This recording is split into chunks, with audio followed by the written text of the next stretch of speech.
I think کہ I am F کا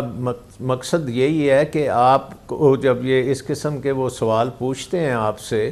اور اس وقت پھر آپ نے اپنی جو ریفارمز کرنی ہے اس کے اوپر آپ سوچیں. یہ تو نہیں ہے کہ وہ کہتے ہیں کہ جی اچھا اب آپ N F C award change کر دیں، تو وہ بڑا پارشل سلوشن ہے. آئی تھنک ہمیں پورا اپنی اکانومی کا جو ایکویلیبریم ہے اس کی طرف جانا ہے، اور ہم نے اپنا دیکھنا ہے کہ اب ہم نے کیسے گرو کرنا ہے، کیسے یہاں پہ ڈیسیجن میکنگ ہونی ہے، انسینٹیوز کس قسم کے ہوں گے، پرائیویٹ سیکٹر کیا کرے گا، حکومت کیا کرے گی. ابھی تک تو حکومت ڈومینیٹ کر رہی ہے. میری نظر میں آئی ایم ایف کے ساتھ جو ہماری بات چیت ہے وہ 10% ہے ہماری اوور آل اکنامک ایشوز کا، اور دوسری سائڈ پہ ہماری ریفارمز ہیں حکومت کی اسٹرکچر کو بدلنے کے لیے، حکومت کے پروسیسز کو بدلنے کے لیے. ڈاکٹر صاحب شبر زئی صاحب یہ فرمائیے گا کہ یہ جو امپورٹنٹ بات یہ ہے کہ جب یہ این ایف سی ایوارڈ بنایا گیا تھا اس میں سب سے امپورٹنٹ بات یہ تھی کہ ہم وفاق جو ہے وہ اپنے ریونیوز کو بڑھائے گا، ٹیکس ٹو جی ڈی پی ریشو بڑھائے گا، تو اس کے پاس محصولات کی شکل کے اندر ایک بڑا فنڈ اور ایک بڑا ذریعہ آ جائے گا نظام کو چلانے کے لیے. تو بیسیکلی مسئلہ جو ہے شاید وہ ٹیکس ٹو جی ڈی پی کا مسئلہ ہے، یا یہ کہ آپ کے خیال میں پہلے این ایف سی کو ہم ٹھیک کریں اور اس کے بعد پھر ٹیکس ٹو جی ڈی پی کی جانب. شبر زئی صاحب میں پہلی والی بات جو آپ نے کی تھی اور جو میرے حساب سے ہونے جا رہا ہے، کیونکہ کچھ پارٹلی میں اس پہ ایڈوائز بھی کر رہا ہوں کچھ لوگوں کو، جو پلان جس پہ میرا اپنا خیال ہے کہ فنڈ بھی مان جائے گا، وہ یہ ہے کہ پہلے اسٹیج میں بے نظیر انکم سپورٹ پروگرام اور لاسز آف ایس او ای جو ہیں وہ ٹرانسفر ہوں گے پروونسز کو، اور ہونے چاہیے. یا یہ کہ پارٹلی جی یہ پہلا پارٹ ہے. نہیں پارٹلی ٹرانسفر کریں یا پورے نہیں، میرا مقصد ہے اس پہ کوئی ایگریمنٹ ہو کہ پہلی بات بی آئی ایس پی جانا چاہیے اور ایس او ہی جانا چاہیے، تو وہ ایک آپ کہہ لیں کہ ایک پہلا اسٹیج کور ہوتا ہے. دوسرا اسٹیپ جو ہوگا، کیونکہ ان دو کے لیے شاید آپ کو آئینی ترمیم کی ضرورت بھی نہیں پڑے، مطلب اس پہ آپ بات کر سکتے.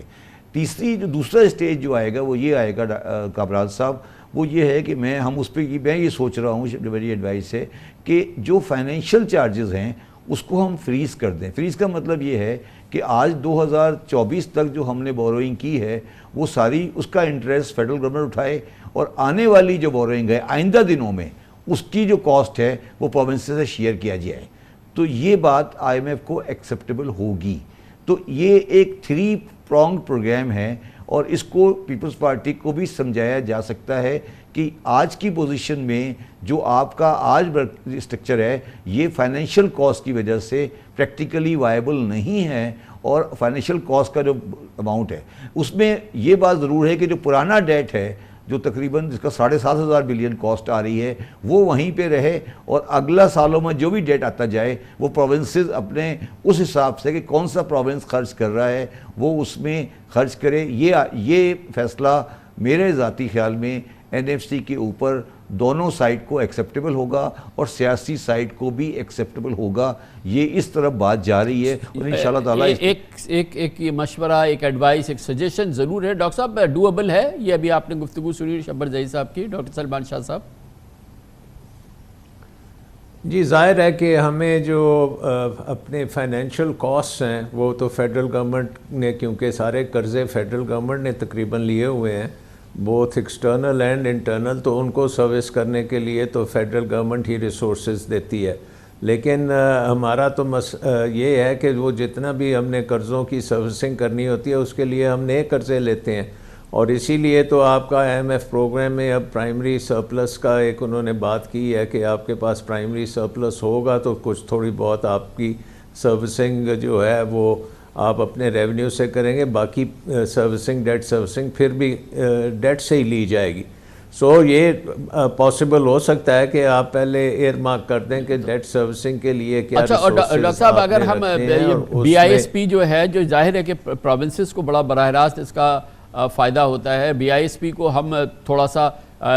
صوبوں کی طرف بھی بھیجیں، اور پھر جو ایس او ایز کے جو مسائل ہیں وہ بھی اس میں بھی صوبوں کا حصہ ہے، وہ بھی ہم صوبوں کی طرف بھیجیں، کچھ لا اینڈ آرڈر کی کاز بھی صوبوں کی طرف بھیجیں. یہ تو ہم کر سکتے ہیں نا، چاہے نیا جنم نہ دیں نفس کو. دیکھیں اس وقت ہمارے ملک میں جو گورنمنٹ ایکسپینڈیچر ہے، پورا گورنمنٹ کا ایکسپینڈیچر وہ جو فیڈرل گورنمنٹ ہے، پروونشل گورنمنٹ ہے یا نیچے لوکل گورنمنٹ تک جتنا بھی خرچہ ہے وہ تقریباً 20% آپ کی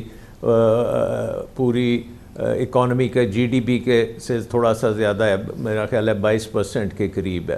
اس میں سے جب آپ نکالتے ہیں ریونیو آپ کا جو ہے وہ تو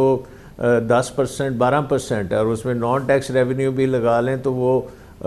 13% بن جاتا ہوگا۔ تو یہ 22% اور 13% میں جو گیپ ہے وہ آپ کا ایک قسم کا فائنینس کا جو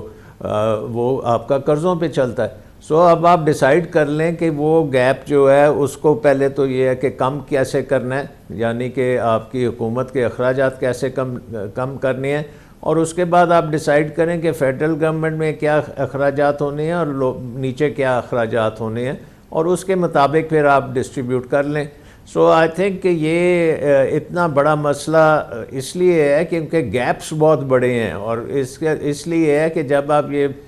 ریونیو لمیٹڈ ریونیو کو ڈسٹریبیوٹ کریں گے اور قرضے اور آپ لے نہیں سکیں گے تو پھر آپ کو اخراجات اپنے کم کرنے پڑیں گے۔ پھر آپ کو فیڈرل گورنمنٹ میں شمر صاحب یہ ہے لمیٹڈ ریونیو والی بات، اور یہ ہماری آپ سے سالوں سے بات ہو رہی ہے کہ اس لمیٹڈ ریونیو کو کیسے بڑھائیں، ٹیکس ٹو جی ڈی پی ریشو کیسے بنائیں۔ آپ خود چیئرمین ایف بی آر بن گئے، ڈاکیومنٹیشن کی کوشش کی کہ 50,000 کی ٹرانزیکشن ہو تو شناختی کارڈ دے دو، ٹریک اینڈ ٹریس کرنے کا ایک نظام ترتیب دیا کہ وہ نکلے، وہ کر دیں۔ وہ تمام چیزیں ریپ ہو گئی، سب ختم ہو گیا، شناختی کارڈ نہ دینا تھا نہ دیا۔ پھر بعد میں پھر پی ڈی ایم کی گورنمنٹ آ گئی، پھر انہوں نے ریٹیل پہ تھوڑا سا ٹیکس لگایا، مفتاح اسماعیل نے، مریم نواز نے ایک ٹویٹ کر کے وہ ختم کرا دیا۔ تو اس پوری صورتحال میں یہ ٹیکس ٹو جی ڈی پی ریشو بڑھنا تو کیا اس پر بھی قائم رہے تو بڑا مشکل ہے۔ تو یہ اورنگزیب صاحب سے اب ہم توقع کر سکتے ہیں کہ وہ اب ایک جو ایف بی آر کو نیا جنم کیا دینا ہے، اس کو تقسیم کر کے ایک وائبل ادارہ بنانا ہے، اور پھر یہ تمام چیزیں جو کرنی ہے اس کے لیے کئی سوچ آپ کو نظر آ رہی ہے؟ دیکھیے باتیں ہم بہت سن رہے ہیں کامران صاحب، ایک چیز پہ میں واپس آ جاتا ہوں۔ پہلے وہ یہ ہے کہ جو آئی ایم ایف ہے وہ یہ کہہ رہا ہے کہ پروونشل ریونیو میں کوئی بڑھوتری نہیں ہوئی ہے، ان کو تقریباً این ایف سی کے 10 سال ہو، 2010 سے این ایف سی آیا ہوا ہے۔ اس میں یہ بات ہمیں اب پروونشل گورنمنٹس کو کہنی ہے کہ بھائی آپ کو اب وہ ٹائم گزر گیا کہ آپ سارے پیسے این ایف سی چینج ہو یا نہیں چینج ہو، پھر بھی آپ کا tax to G D P جو ہے، اگر آپ 100% tax to G D P collect کر رہے ہیں، اس میں سے کم از کم 25% پروونس کو کلیکٹ کرنا چاہیے جیسے انڈیا میں ہوتا ہے۔ اچھا، اب اس میں کامران صاحب میں آپ کو ایک مثال دیتا ہوں، پھر آپ کو بات سمجھ آ جائے گی۔ جو بمبے کا پراپرٹی ٹیکس ہے وہ پورے سندھ کے ریونیو سے زیادہ ہے۔ ہمارے ملک میں کسی بھی بڑے شہر میں پچھلے 25 سال سے پراپرٹی کا سروے نہیں ہوا، پراپرٹی ٹیکس کا کوئی نظام نہیں ہے، کوئی کلیکشن نہیں ہے، کوئی چیزیں نہیں ہے۔ پورے سندھ میں کوئی گاڑی رجسٹرڈ نہیں ہوتی انٹیریئر سندھ میں، اور رجسٹریشنز کے بغیر گاڑی چلتی ہے۔ تو پروونشل کے جو سملرلی ایگریکلچر انکم ٹیکس جو پروونشل کے پاس ہے اس کی ریکوری تقریباً نامنل ہے، کوئی ریکوری نہیں ہوتی۔ تو پروونسز نے کبھی بیکاز دے ہیڈ ایکسس منی، ان کے پاس بہت سارے پیسے آ رہے تھے، وہ کریں۔ اب آتے ہیں آپ دوسرے سوال کی طرف کہ کیا آپ نے اورنگزیب صاحب کی بات سنی کہ ریٹیل، ایگریکلچر، ریئل اسٹیٹ، یہی وہ ساری باتیں جو میں کرتا رہا اور وہ یہ بات کر رہے ہیں۔ میری کامیابی ناکامی، اورنگزیب کی کامیابی ناکامی ڈیپینڈ کرے گی کہ جو ہمارے ملک میں قانون کی عملداری کو نافذ کرنے والے ادارے ہیں وہ کس حد تک ہمارے پیچھے کھڑے ہیں، اور کیا وہ اس وقت بیک آؤٹ کریں گے، کیا ان کے پاس چوائس ہے کہ وہ بیک آؤٹ کریں۔ میرا ذاتی ویو ہے کہ اب ہمارے پاس کوئی رستہ نہیں ہے، اور یہ جو وزیر خزانہ صاحب آئے ہیں یہ 5 سال کے لیے آئے ہیں with the consent of the fund and relevant people, کہ اب ہمیں کوئی کرنا ہے اور یہ ہونا ہے۔ اگر یہ نہیں ہوا تو پاکستان بہت شدید مشکلات میں چلا جائے گا۔